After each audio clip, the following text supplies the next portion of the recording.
Welcome ladies and gents, my name is Curci, and this is the review for The Witcher 3 Wild Hunt. Hours turned to days, days turned into weeks, and all the while I sat and I played The Witcher 3. I could not put this game down, and when I finally did manage to, I couldn't wait for the next time I would be able to pick it back up again. Needless to say, I really love this game. Firstly, I want to say that on more than one occasion I stopped to admire the world around me. It is very rare when a game has me doing that. The world of The Witcher 3 is truly beautiful and a blast to explore. The game is your standard procedure role-playing game, where you run around a vast open world and complete numerous quests. I really enjoyed how the developers took time and effort with how they designed quests. Each felt like a storyline rather than a simple fetch quest most RPGs tend to do. I never once questioned what I was doing or why. I had motivation. Whether it was venturing into a cave to hunt down a monster that killed a boy's father or investigating the disappearance of a man's wife. Some quests will even spin off into newer quests and might have compelling choices you are asked to make. Some of these choices are easy, but others require more thought to them. I always love when games present choices that aren't simply good and evil, but are a little bit more complex. There are tons of characters you will meet in your travels. Some are from past games, but many are new to the series. Even when you aren't familiar with certain characters, the game offers you brief summaries of each character that you encounter, whether new or old. It doesn't matter if you're a long-time Witcher fan or a newcomer to the series, the game helps educate or remind you on past events and people. But nearly everyone you come across you connect to. This is a combination of great dialogue writing and excellent voice acting across the board. Considering this is an RPG, it shouldn't come to any surprise that this game has a strong story element. You play as Geralt, a Witcher tasked with finding someone close to him, who is also being pursued by a group of riders known as the Wild Hunt.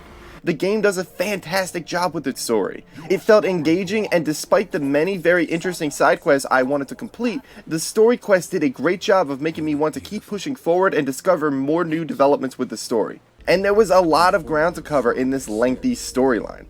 As I said before, you play as a Witcher, a monster hunter for hire. Using his heightened senses, Geralt is able to follow tracks, sense, and uncover many clues most people wouldn't be able to see. These sequences are some of my most favorite moments in the game. Finding these clues and questioning people about my target was the best way of keeping me deeply immersed. Even when you discover where your prey is, the game offers you even more information on how to best prepare for your foe. Whether you're fighting a werewolf or a wraith, the game informs you the likely weaknesses of that monster. This gives you the option to create special oils to apply to your weapon to do extra damage, or will tell you of what spells to best use against your foe.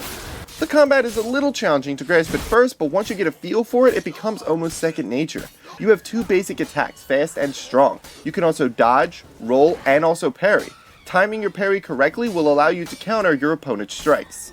You can also use a variety of spells, which are all available from the very start of the game. You can use Igni to blast fire, or Quen to protect yourself with a shield.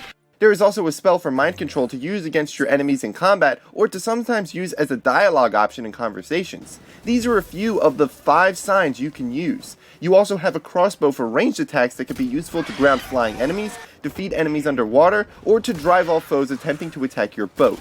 The strategy that you employ during combat can be really in-depth, knowing when to attack or roll away, when to use your steel or silver sword, cast certain spells, or drink certain potions.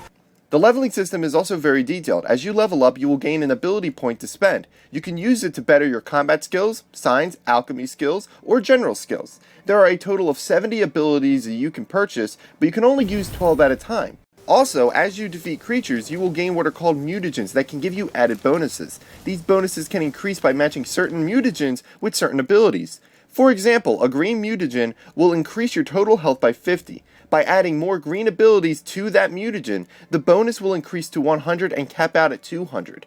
The colors correspond with the skill trees. Red is combat, blue is signs, and green is alchemy. Like I said, this is a very in-depth system that when first introduced can be a little intimidating, but in the end it is very understandable. You can also craft items like armor and weapons or brew potions to assist in your travels. This was something I thought I would have ignored, as I tend to ignore crafting in most games. However, I spent hours writing down crafting materials I needed for pieces of armor that I wanted to create. There is no denying that The Witcher 3 Wild Hunt is a masterpiece, a near-perfect game that will likely be discussed when talking about the greatest video games of all time. It is a game that I can't get enough of. I love all aspects of it and strongly believe that there aren't any negatives that are worth bringing up. It is an immersive RPG with a beautiful world, a solid combat system, and great story elements. It is the best game that I have played in years. Thank you guys for watching, and I will see you next time.